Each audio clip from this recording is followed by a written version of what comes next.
পরশুরামকে bouncer গুলো কোথায় এটা বলে বারবার জেরা করতে থাকে। পরশুরাম বলে আমি জানি না, যখন ঝামেলা বুঝতে পেরেছিলাম আমি গাড়িতে গিয়ে বসেছিলাম। আর আরাধ্যা চোখ বাঁধার ঘটনাটা মনে করতে থাকে আর বলে জামাইবাবু কিছু করেনি তো। আর কর্ণ আরাধ্যাকে বারবার করে 13 দিন এই বাড়িতে থাকবে এটা মনে করিয়ে দেয় আর বলে আমি দরকার পড়লে তটিনীদের বাড়ি আগুন লাগিয়ে দেব। আর আরাধ্যা তখন মনে মনে বলে এই বাড়ি আমি ছেড়ে কোথাও যাব না, দরকার পড়লে আগুন লাগানোর জন্য আপনাকে দেশলাইটা এগিয়ে দেব। ওদিকে তটিনী পরশুরাম বাড়ি ফিরতে দেরি করছে বলে পরশুরামের উপর রেগে থাকে আর বলে একটু পরেই শ্যামা সঙ্গীত, জুঁই ফুলের মালা নিয়ে এখনো আসছে না। পরশুরাম চুপি চুপি জুঁই ফুলের মালা নিয়ে তটিনীর কাছে এসে তটিনীর মাথায় মালাটা পরিয়ে দিতে গেলে তটিনী গলে যায়। আর পরশুরাম নিজের হাতে তটিনীকে ফুলের মালাটা পরিয়ে দেয় আর নিজের হাতে তটিনীর হাতে নেল পলিশ পরিয়ে দেয়।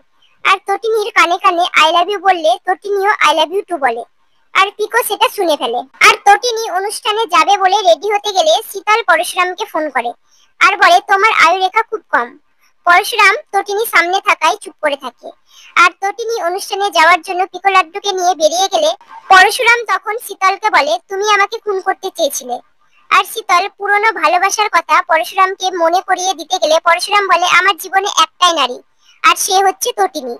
আর শীতল পরশুরামকে মেরে ফেলার হুমকি দিলে পরশুরাম শীতলকে পথ থেকে সরে যেতে বলে আর বলে নইলে কিন্তু আমার বুলেটে তুমি ঝাঁঝরা হয়ে যাবে বলে ফোনটা কেটে দেওয়ার পর ওদিকে জিৎ ভানু আর বাবিনকে নিয়ে আরাধ্যার বাড়িতে তত্ত্ব দিতে আসে। আর কর্ণ ওনাদের অপমান করে আর বাড়ি থেকে বেরিয়ে যেতে বলে। ভানু বলে আমরা সবাই আপনার পাশে আছি। আর আরাধ্যা সবার জন্য কফি নিয়ে আসে। জিৎ বলে উনি যে অপমান করেছেন কফি গলা দিয়ে নামবে না। আর জিৎ তত্ত্ব নিয়ে আসলে কর্ণ সেগুলো অ্যাকসেপ্ট করে না। আর কর্ণ জিৎকে বলে আপনার মেয়ে এখানে বউ হয়ে আর 13 দিন থাকবে। আর কর্ণ বলে নন্দিনী পরের দিন কোর্টে লাড্ডুকে কোর্টে তুলবে।